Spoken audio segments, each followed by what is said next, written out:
साहब आप यहाँ से चले, मैं नहीं तो गोली मार दूंगा। अल्लाह अकबर, आपको गोली मार दूंगा। अल्लाह अकबर। निकली जल्दी से, चलो फिर मेरे बेटे निकलिए आ जाओ अपना। और आपने भी किसी ने आइंदा नहीं बैठा, कोई इस बदमाश के साथ बैठा उससे मैं इलाज करूँगा। अस्सलाम वालेकुम। जब इंसान इसके देखे पाँचे कहाँ पहुँच रहे, चल निकल यहाँ से, दफा हो जाए। पूरे मुल्क में जहाँ मेरे इसको कोड़े लगा जाए इस बदमाश को, ये खुद कहता है मैंने बहुत सारी शादियाँ की हैं। मेरी जूती वहाँ पड़ी है। जल्दी से निकले यहाँ से।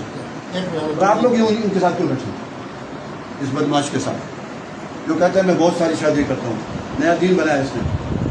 खाकान लाल मस्जिद में आपने नहीं आना। अगर लाल मस्जिद में आए तो मैं यहाँ आपको कोड़े यहाँ बांध के ना कोड़े लगाऊंगा या संसार करूँगा। हाजिर हाजिर जनाब, हाजिर। यहाँ से हाजिर।